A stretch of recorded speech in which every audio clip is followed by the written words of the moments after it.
Hello, everyone. My name is Brian Nettles, and I'm here with Jair Peltier, and he is running for chairman of the Turtle Mountain Band of the Chippewa. Now, Jair, for the sake of those who don't know where that is, could you please give us some information?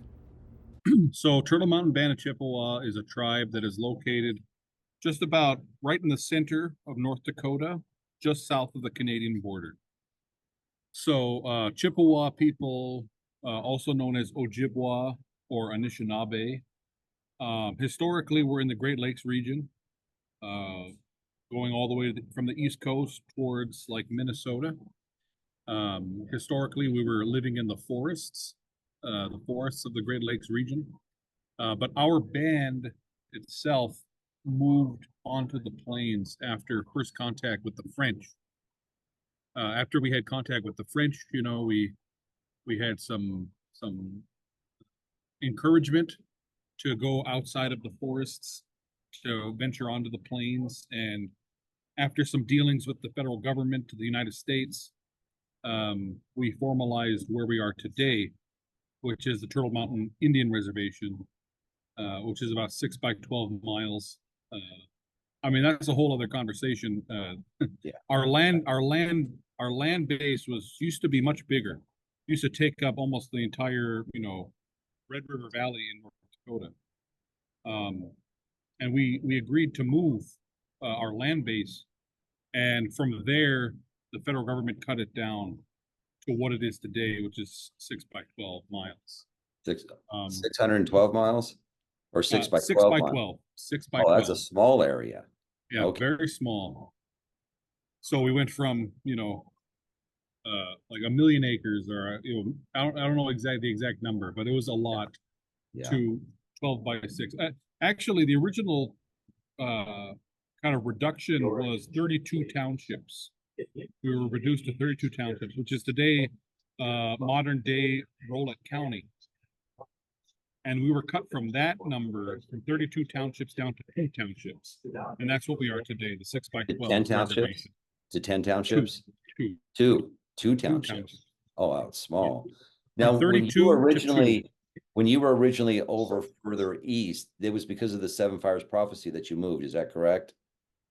Yes, yes. So the seven fires prophecy, the seven grandfathers, they appeared to our people and they told us that we should move west because there would be a danger coming from the east.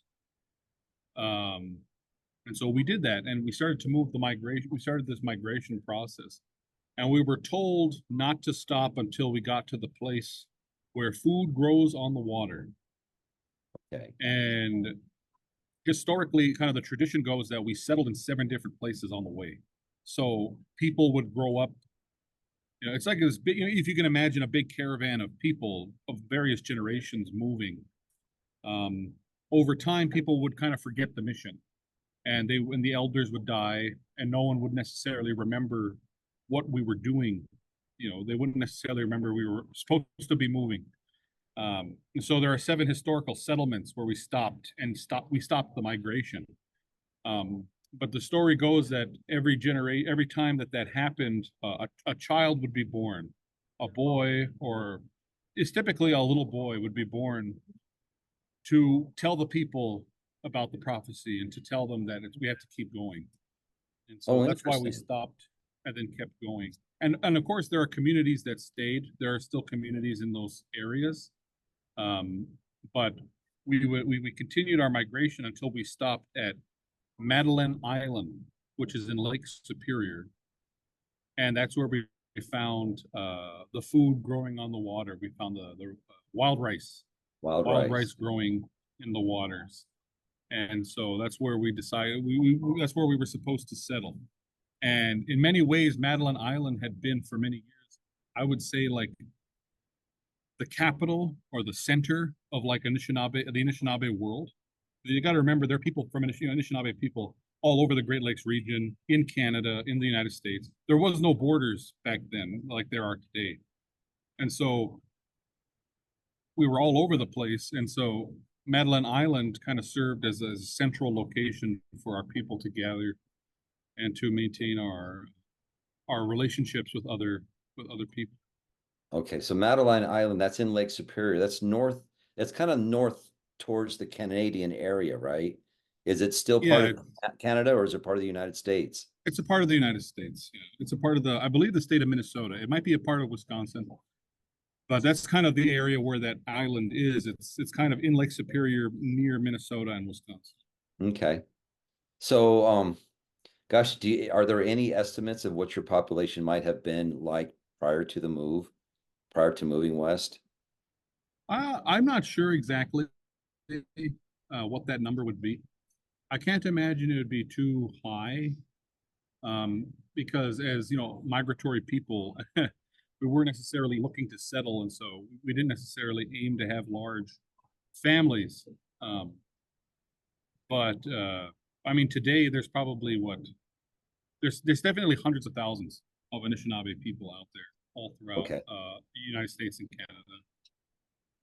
Okay. But what about living on reservations? That still wouldn't be Oh, hundreds of thousands. no, it's certainly much lower. Yeah. So, for example, our tribe, we have about 32,000 enrolled members. Okay. So those are Chippewa. people Are they who, all Chippewa? yeah, well, yeah. We'll get into the mixture in a second. But the population wise, we have about 32,000, 33,000 members, enrolled members, but only about 8,000 people actually live on or around the reservation. And a lot of this had to do with the U.S. government in the 1970s, the 1980s, providing opportunities for reservation people to find employment and housing in cities. So this is known as the urbanization era of American Indian policy. The idea was the reservations are destitute, they're impoverished. The only way that we're going to get people to build themselves up is if we send them to the cities. So a lot of our people took advantage of that opportunity. The federal government set them up with housing, got them jobs in factories in the cities. And so even though, we have 32,000 members, the vast majority of those members live in Minneapolis, Seattle, San Francisco, and Okay. everywhere kind of in between. Okay. And I Yeah. think that's a pretty common Somewhat story becoming in a lot of. assimilated into society, I guess you could say. Yeah, well, yeah, definitely. That was the whole point. The idea was they would become assimilated into American society because the Yeah. federal government has always considered the relationship with American Indian people as too expensive. It costs too much to maintain those relationships. And Yeah. so any way that they can get around it to justify elimination of indigenous people, assimilation is usually the motive Okay. But you or the guys end goal. decided, but you're part of the group that decided to stay. Yes. Yeah. So my family, we've lived up there for generations. I have cousins who live like, in Seattle, who live in Minneapolis and stuff like that. But my family in particular, we stayed for the most part. Uh, but I grew up in Burnsville, Minnesota, so the Twin Oh, Cities area. really? My dad, when I was born, I was about 3 years old when my family they decided that it was better if I went to, school, if I lived in, you know, I guess a modern area. So we moved to Burnsville, Minnesota, when I was about 3 years old, and I did all my like elementary school there, and then about sixth grade, we moved back to the Turtle Mountain area to Bottineau, North Dakota. Interesting. So you went to high school in Turtle Mountain. Yep, yep. I went to high school at Bottineau High School. Now you told me before this interview started that you just got a master's degree or you're almost completing your master's Yeah, degree. yep. I got my master's degree at the Catholic University of America in human rights. So And where's I that? graduated. It's in Washington D.C. Oh, okay. Yep. And so I graduated high school in 2015, and then I kind of went on an up and down kind of relationship with the education system. My first year of college was at the Catholic University of America in DC. Um, I interned at the Capitol building, and I was doing really well, but it was too expensive. And so my second year of college, I decided to go back home to Turtle Mountain Community College, and I did a year at Turtle Mountain Community College.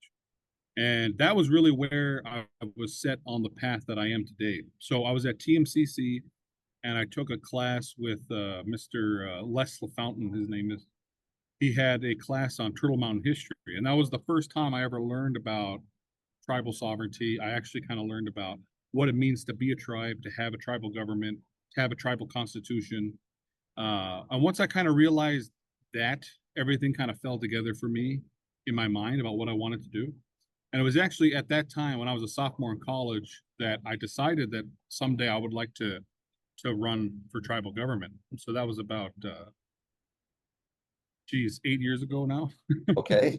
Okay. Uh, and so my I ended up graduating from the University of Minnesota Morris. So my junior and senior year of college, I was at the University of Minnesota Morris, which is the only liberal arts university in the University of Minnesota system.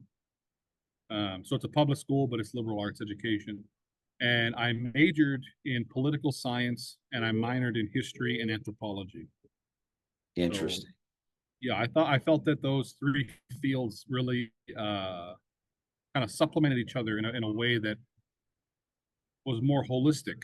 So Well, history to understand it's where like we've this been, running for you chair know. is exactly what you've been trying to do for a long time then. Yeah, yeah. No, exactly, definitely. All of it was all tied together.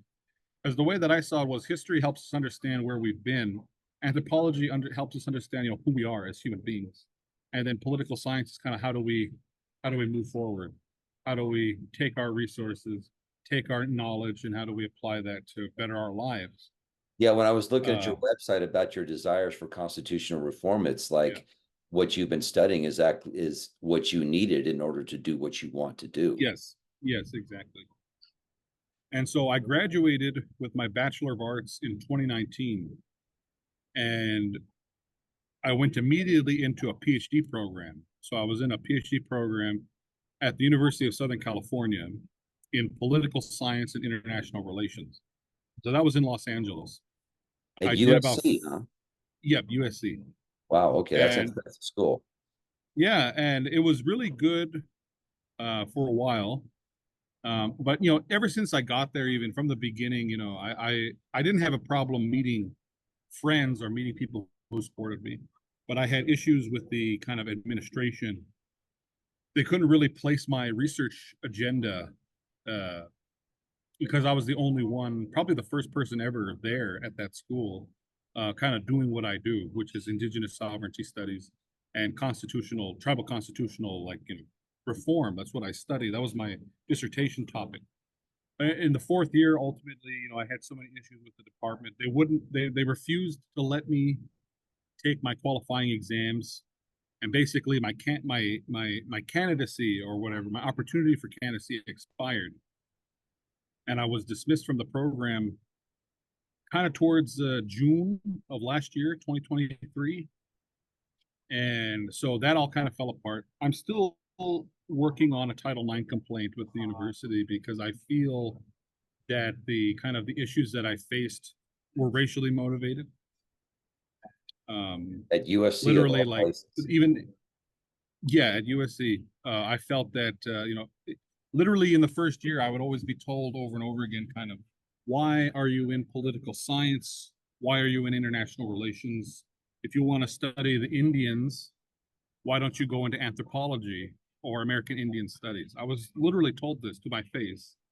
And I just, the hostility of the department was very potent. And so Well, I it sounds faced like that for as you're 4 years. And talking about typically, this, you're talking like you want sovereignty, Indian sovereignty, making yes, them yes. sovereign. So that's like probably outside of the mainstream of what they're expecting. They want you to be No, part exactly. of the United States, and you're actually asking for something a little different. Right. And that's the thing. We're not asking, we're not requesting, we're not seeking recognition for our sovereignty. We have it. We've always had it. The thing about sovereignty is it's not granted or given by any other foreign power. It's something that you develop and inherit organically over time. And so our Okay. sovereignty as indigenous people has always been there. And my arguments have always been kind of a sovereignty first approach to studying this political phenomena.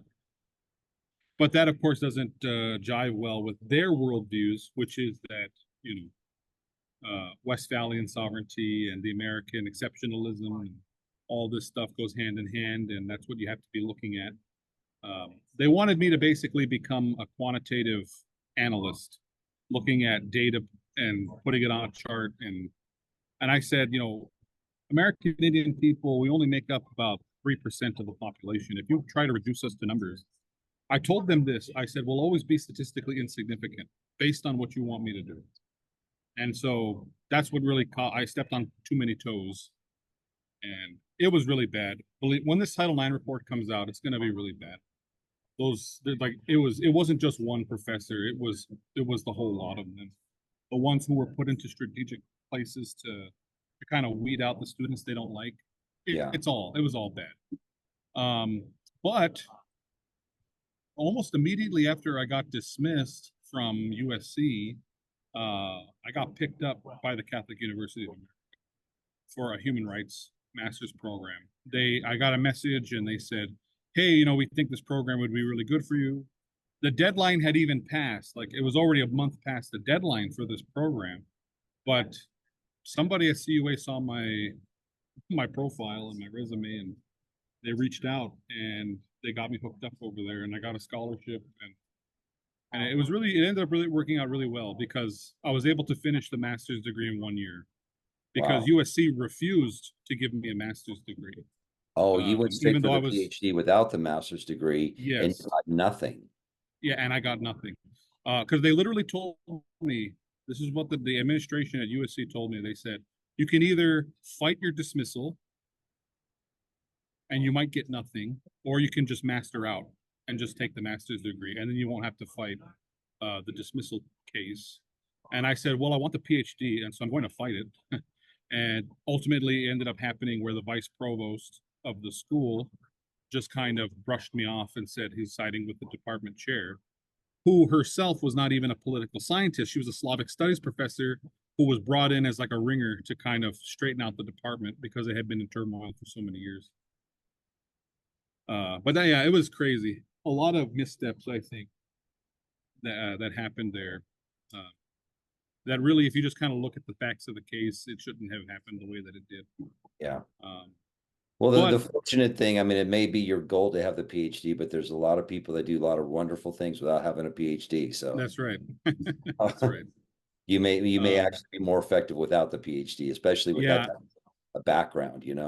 No, yeah, exactly. And I felt that after I was done with them, I kind of felt like, well, I may not have the PhD, but people back home, they don't necessarily respond to that either. No.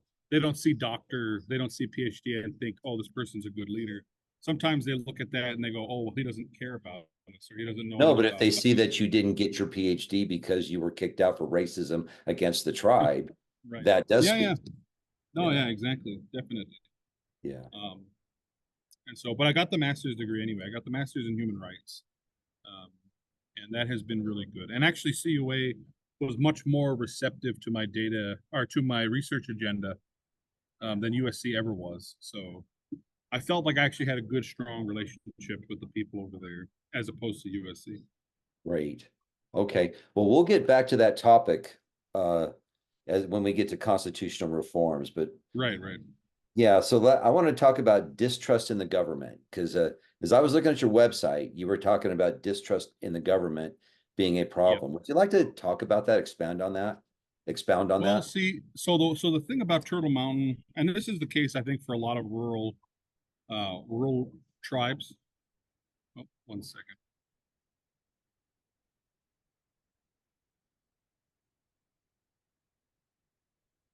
A video came up. But what was I saying? Distrust in the Oh, government. distrust. Yes. So Yeah. so distrust in the government. I think it's something that has definitely happened. It's been kind of a part of the culture up there for the last few decades. And it especially kind of started to kind of reach a fever pitch in the last 10 years. So, in the 80s and 90s, we had a good streak of economic development. We were building things. We had a grocery store. We had things that the community needed. We had a factory that was creating. We had tenants for the factory. we had corporate partners, and it was really, doing really well. But in the early 2000s, maybe about the, by certainly by 2010, contracts were up. The contracts were not renewed. The tribal government was not effective at maintaining relationships for investment opportunities. Um, they even said we were supposed to get a Walmart. We were supposed to get a Walmart there for the like basically on reservation land or adjacent to it. And the tribal council just said, "Well, we want like 50% profits or some astronomical number." And Walmart said, "Well, we're not going to do that." And so they moved their Walmart, 30 miles off the reservation to Botno, North Dakota, which is a predominantly white community. And we ended up in a situation now where we lost a tremendous business opportunity. And now all the people who shop at that Walmart are native, and the people who work at the Walmart are native. There are people who have to drive 40 miles one way just to get to work, and so it's because of the greed that our and the short-sightedness that our tribal leaders have had, that kind of started this distrust. And it's always been, I would say it's always been that way, at least for the last, like 30 years. But certainly in the last 10, 15 years, we've had this system where basically whoever gets in, their family is going to be taken care of. Their friends are going to be taken care of.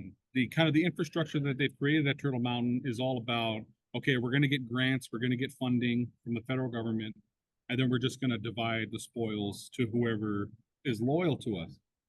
So you end up in a situation where big families kind of sway elections.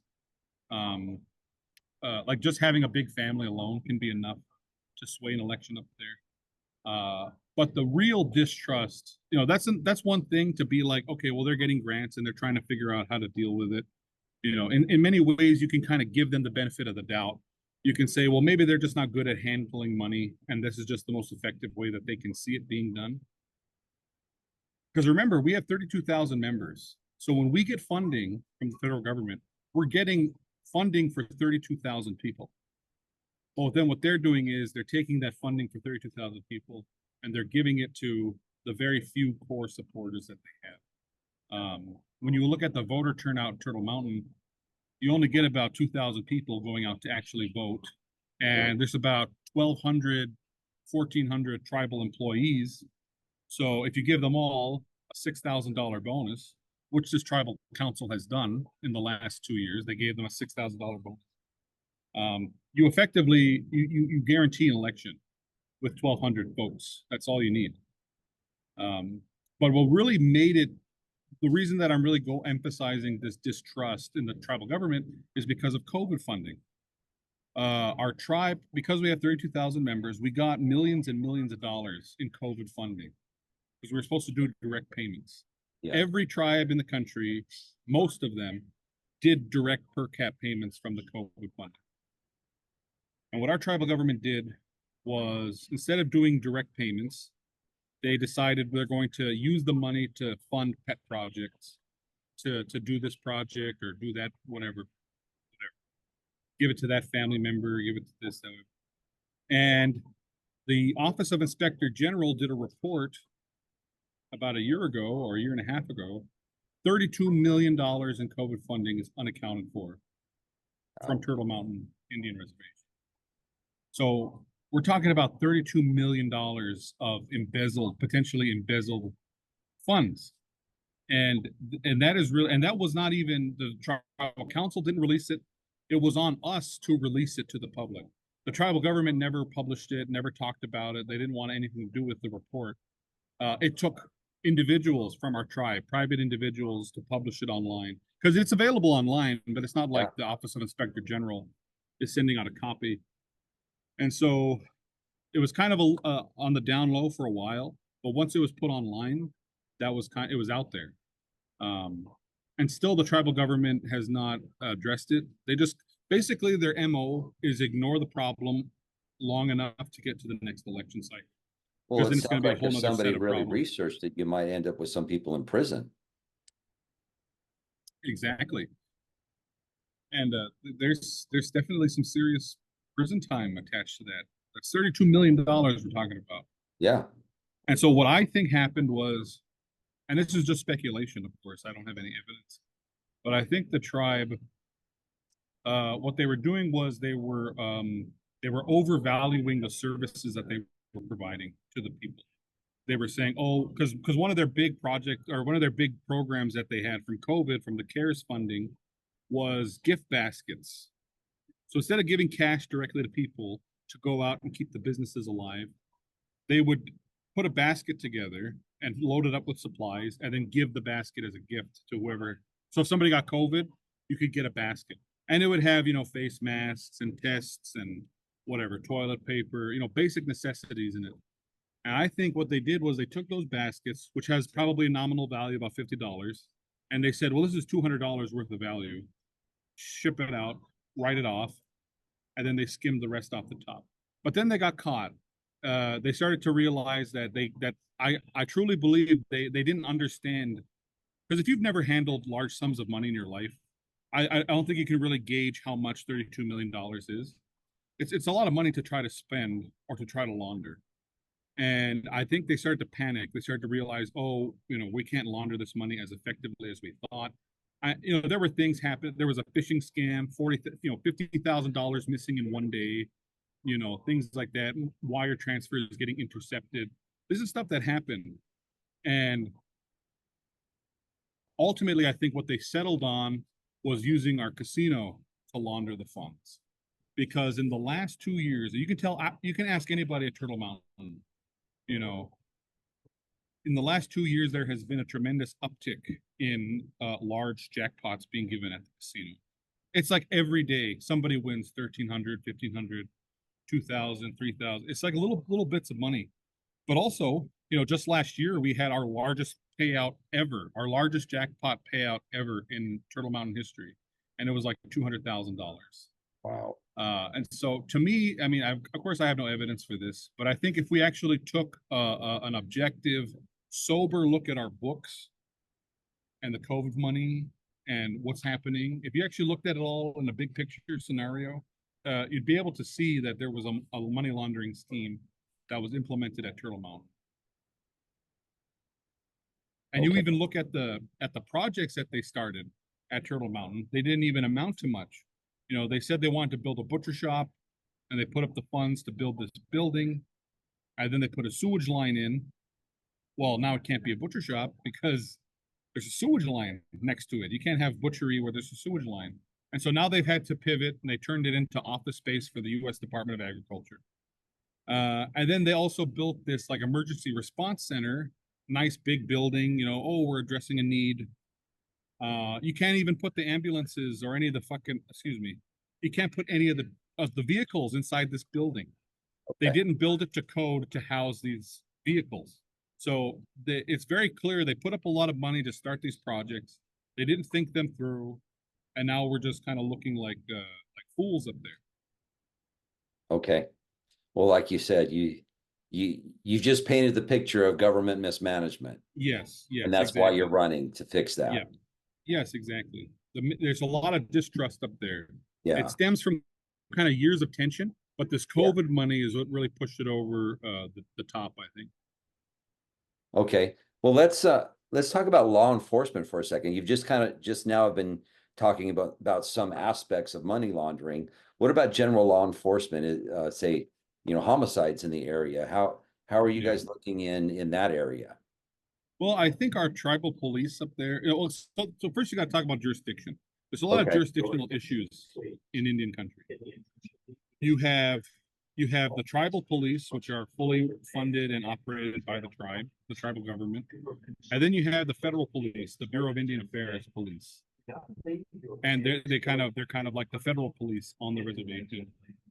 And then that's not even including the fact that we got DEA and FBI that could also come in and set up their own things. Yeah. But for the most part, it's BIA police and it's tribal police. And I would say that the BIA police are more efficient, are more effective. They get federal dollars. They have to justify costs. They have to, actually figure that stuff out. Whereas the tribal police, it's more like, you get a grant or whatever, you do a program, few programs, you pay whoever you can to be in the tribal police, and then a new chairman gets elected, a new council gets elected, and then there's going to be a whole turnover at the tribal police. Because the federal hiring is a whole process. You go through an independent office of hiring. They look over your profile, they look over your credentials. Turtle Mountain, the hiring is as simple as, I like you, you're going to be on the police force. You're going to be the. Why do you need both? Why do you need both a tribal and a? Well, it's because of the jurisdictional issues. So there's the federal government. When the federal government decides that there should be a law implemented in Indian country, then they have plenary powers over the tribes. So there is federal law that's implemented in Indian country, because you got to remember, the tribal people, the tribes, we don't own any of the land. The federal government owns the land on our behalf in a federal trust, the Bureau of Land Management. And so the tribe has its own government, has its own laws, has its own police. But if the federal government passes a law that says something is illegal or something is legal, whatever, in Indian country, then they have to be able to enforce that. And they use the Bureau of Indian Affairs. So that's why you have the federal level police, but also you have the tribal police. And then, of course, you also have the state police that are tied into that as well. States do not have any jurisdiction in Indian country. Only the federal government has jurisdiction. And Okay. so the state police, they basically have to, anytime something happens where they have to, if the state police are called to go into Indian country, they have to check a chart. They have to see, is this tribal land or is this state land or whatever? Because that's the other thing. If you sell land to a non-native person, that land is taken out of the tribal trust or the federal trust, and it's converted into non-tribal land. And so you end up with this checkerboard effect of jurisdictions. You have some land that's tribal, some land that's state, some land that's federal. It's a mess. It's a nightmare. It's a jurisdictional nightmare. And that's why in Indian country, you tend to have a lot of issues with crime, because criminals, they know the inefficiencies. And so they go there and they set up shop, because they know that it's going to be a pain in the ass for any agency to effectively go after them because of the jurisdictional nightmares. Do you have recommended changes? Well, I'll get into that in a second. Okay. Just yesterday or 2 days ago, they finally arrested a person who had been the primary distributor of meth in Turtle Mountain for 25 years. This individual was on a reservation for 25 years. That's almost as long as I've been alive.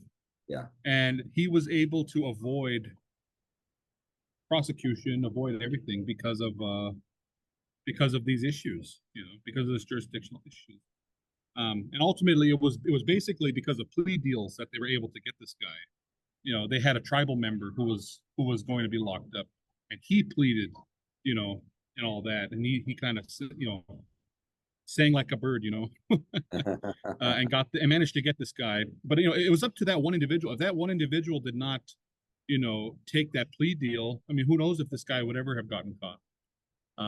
But as far as my solution, I just talked to a tribal police officer the other day, and he didn't necessarily think this was, the best idea, or he didn't necessarily think it was necessary.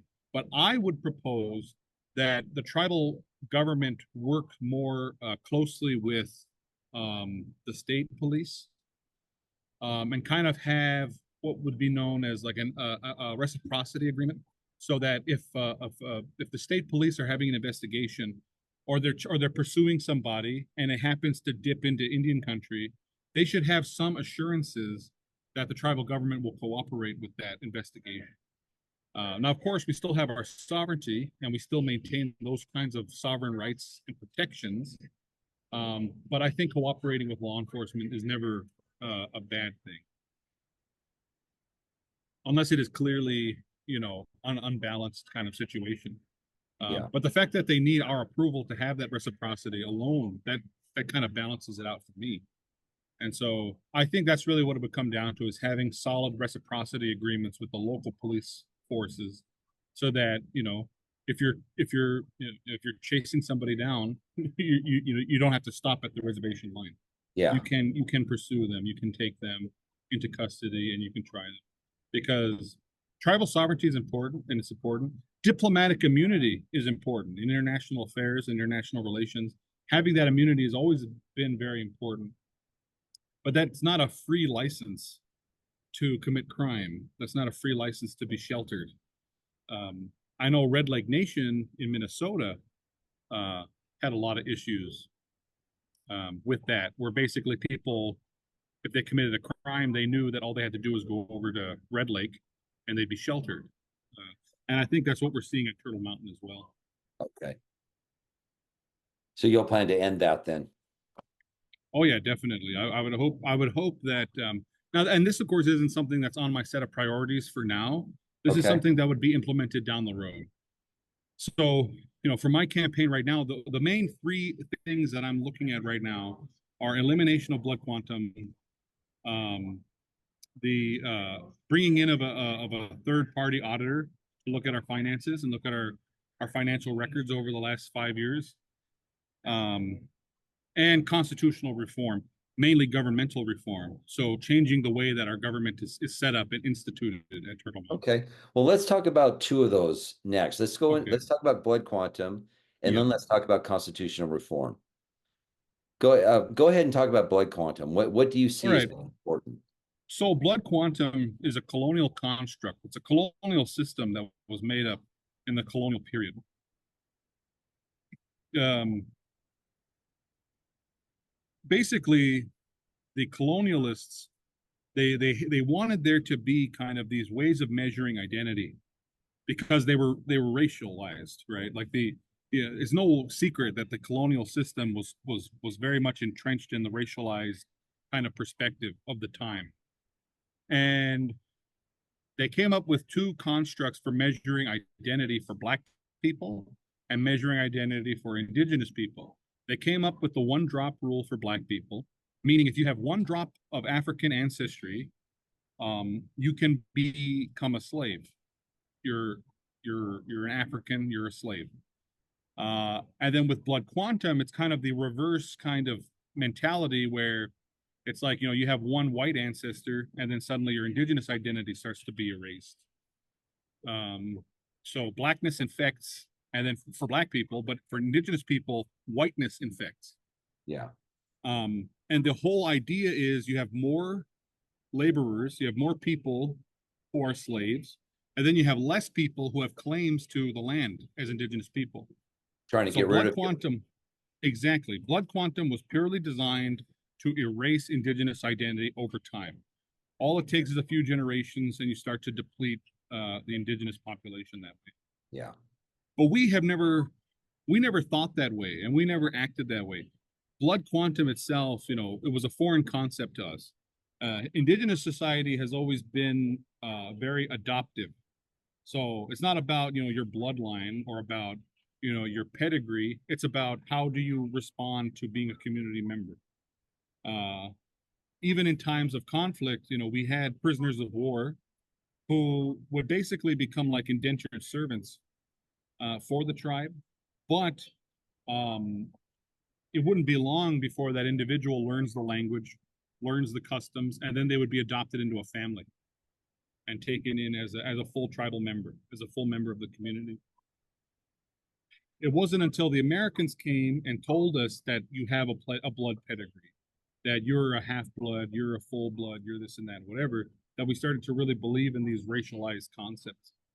Um, and it wasn't until 1932 that the blood quantum system was implemented into like officially into our tribal system.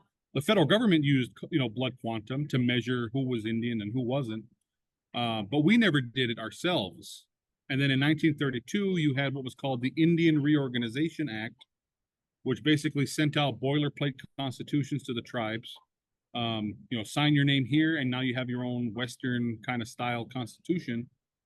And what came along with that were blood quantum requirements. If you want to be an enrolled member of this tribe, you have to have a certain blood pedigree, and it has to be approved by the director of the Bureau of Indian Affairs, the secretary. And our Constitution, I think, was born out of that time.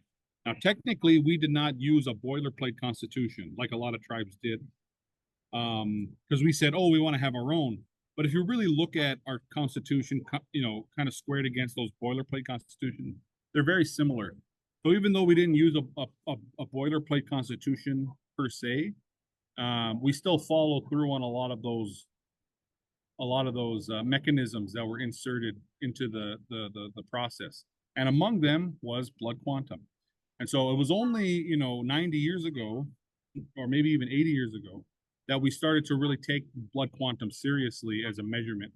And in fact, all of our records, all of our blood quantum like calculations all come from the record from 1940, from the enrollment rolls, the registry from 1940.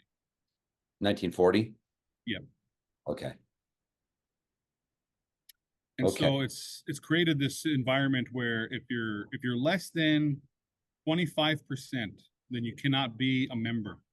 You can only be counted as a descendant, a descendant of the tribe.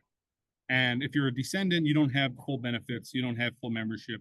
You can't get grants, you can't get scholarships, a lot of that stuff. So you have to be a full member in order to get access to any of that stuff. So is it still 25%? Yep, still 25. If you're less than 25%, you're not counted.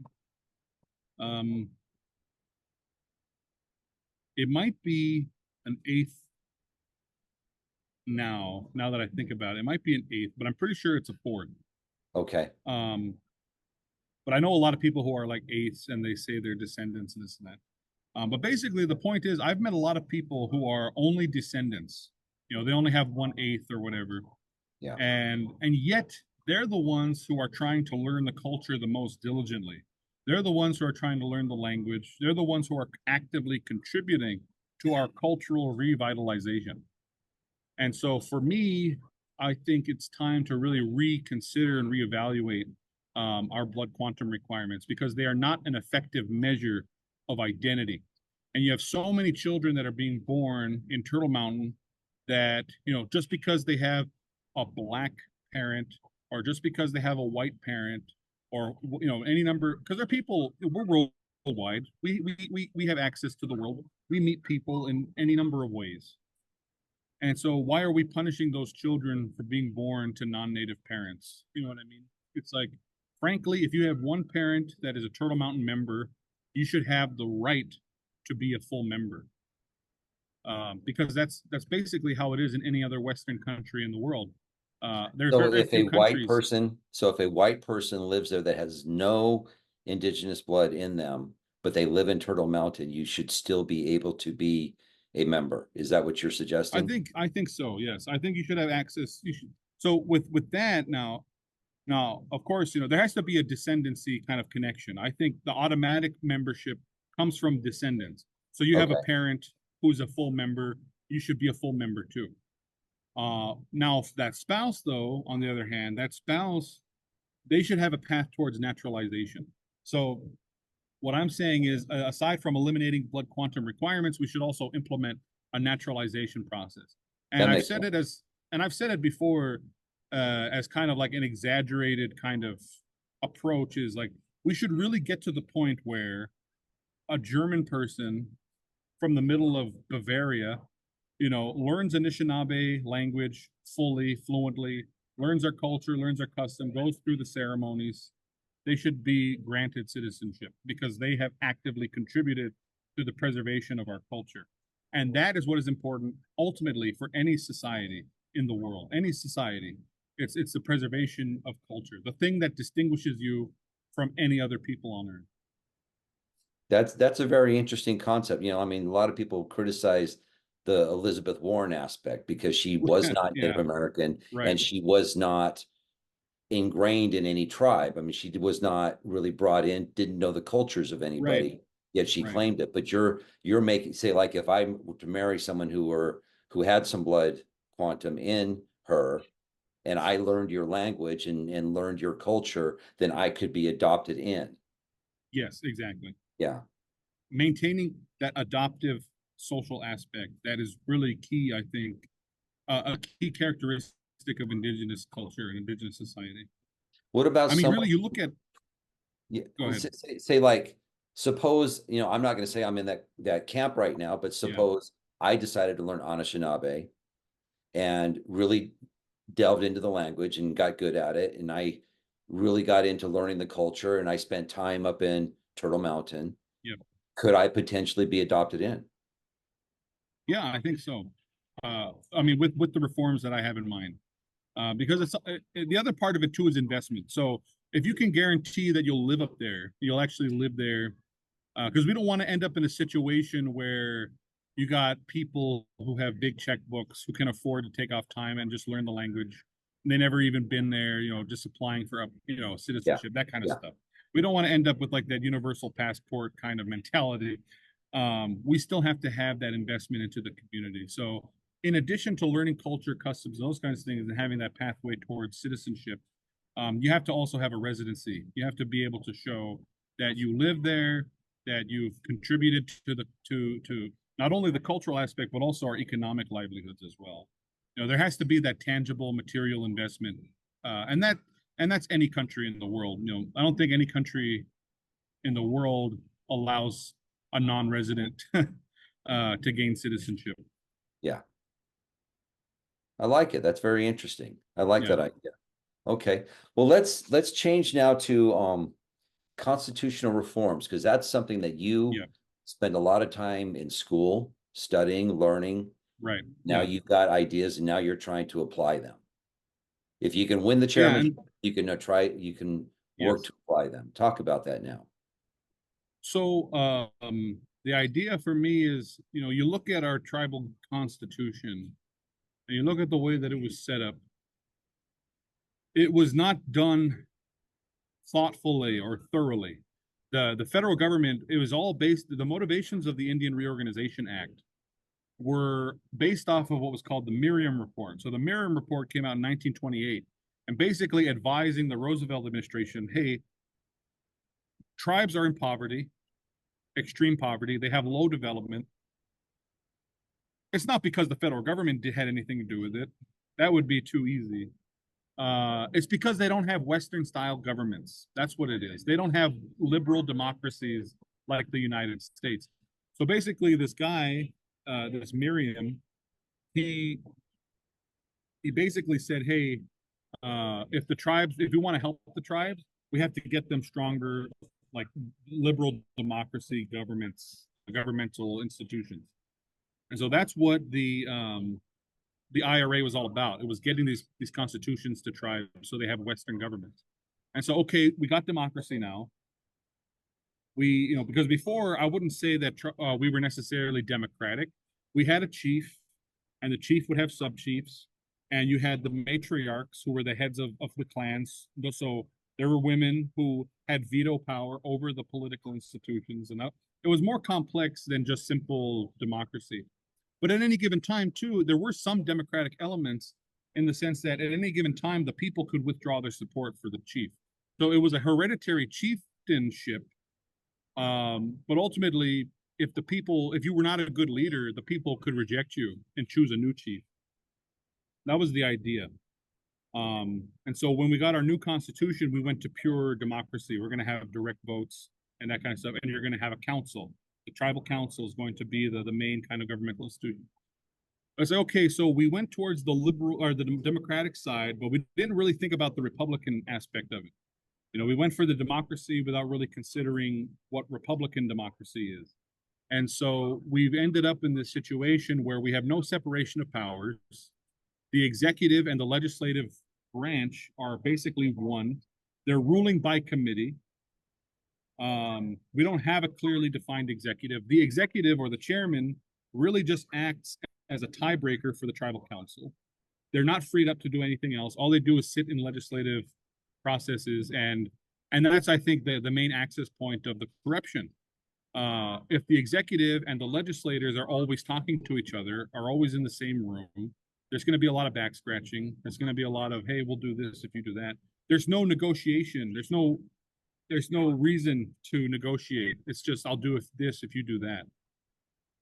In the 1990s, there was a push to have an independent judiciary, which we kind of have now. We did have we have our own tribal court system now. But even that's flawed. The way that it's set up is a weird way. We have a judicial board who makes the decisions on who can be candidates. It's like made up of like a tribal council member, a couple lawyers, some lay people. So people who are not lawyers, just sitting in there, making these decisions of who can be candidates. And to me, that's not the most effective way to get good jurists to be in our court system. And so really, when I talk about constitutional reform, I'm talking about making a more robust and stronger government institutionally. We're going to have a clearly defined executive. We're going to have a more streamlined nomination process where, it's the chairman is appointing the judges and the council is determining whether or not the judges are good enough. Making sure that our tribal leaders have to justify every single action. There can no longer be these actions that happen overnight and nobody knows what happened or asks why. There always has to be somebody who can say, why did you do this? And how is this being accomplished? And what is going on here? Well, And the only way that you can really sounds like have you're that trying to effectively strip away your, I'm sorry, it sounds like you're stripping away your powers. You're trying to get the definitely. job and then strip away your powers. No, exactly. No, definitely. That would be a good way to think about it, because I don't want to be a dictator. I don't want to come into the chairmanship and just keep it business as usual, enrich myself, enrich my family, and then peace out. I want to actually create a strong and lasting government, something that will be effective for generations to come. Not just having, the tribal council sit around and enrich their families, but actually have to justify, like, why are you here? What are you doing? You're not here to make money. You're here to make policy. You're here to make laws. You're here to govern. You're not here to have a 2-year party and raid our people's coffers. Because still, to this day, in Turtle Mountain, the average household income is only like $5,000 to $8,000, and yet the tribal council members each make $100,000 over the course of 2 years. Okay. How does that happen? And is that a full-time job? I mean, they'll tell you it's a full-time job, but I don't necessarily think it is, because these guys, they're never around. They're always hiding. The only time I ever see them is when they're eating out at a nice restaurant. They'll tell you it's a full-time job, but I don't think it is. I really don't. Okay. Because all they do is half-ass everything. They show up when there's going to be cameras and they shake hands and do giveaways, like give people things. But it's like, to me, being a good leader in a sovereign nation, it's not about giving people stuff or giving people nice things. It's about providing them the opportunities to have good things, to have a good life, to have a good living. So instead of giving people gift baskets, why don't we create an environment where the cost to consumers are lower, where they can afford these things, that they're not reliant on the government anymore. Because that's what we've had for too long. We've had this like strong reliance on the tribal, people have a reliance on the tribal government, and the tribal government has a strong reliance on the federal government.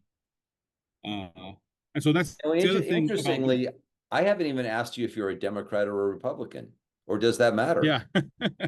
Well, up there, it doesn't really matter. I mean, I would say most people at Turtle Mountain would probably identify as Democrat.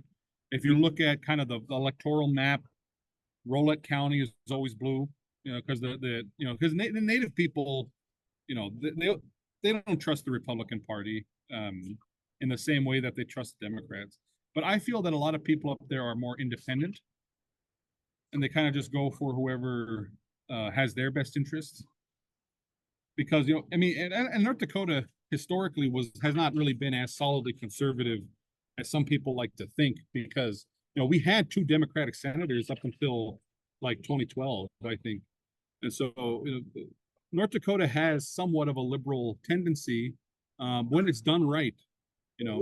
I would say the modern Democratic Party, not so much, but historically, the Democratic Party that was interested in helping middle class people, as opposed to just catering to elites, which has happened ever since Citizens United, of course. But that's a whole other conversation. But I would say that up at Turtle Mountain, for the most part, people are Democrat. But they also don't care about that as much in tribal politics. In tribal politics, nobody ever says, they're one thing or another. It's just kind of about what are you going to do as a councilman or something like that. And that's the way it should be. I think so. I think so. Yeah. Well, Jer, it's, we've been on for about an hour now, and I think we need to, I actually have another meeting that I've got to go to. But do you All have any right. last words that you want to say before we close it up? Well, I would just say that ultimately the thing that I care most about is just, my people. The whole reason that I'm running for chairman is out of love for them, because I love our people. I love Turtle Mountain. No matter where I go in this world, I'm always returning to Turtle Mountain. It's always been my goal. And so the whole point of this campaign is love for the people. We need to get away from the graft and the greed and get back to serving the people at Turtle Mountain. Yes. Thank you so much for doing this interview. I really wish you the best. It sounds like Yeah, thank you. you've really put several years to get to where you're at right now. And for your sake, I hope that you're able to get the votes to get the to win the election. So really Thank good you very luck. much. Thank you. Thank you very much. Thanks for the interview. It's been really great. Okay. I'll talk to you soon, okay? Sounds good. Take Okay. care. Bye-bye. Bye.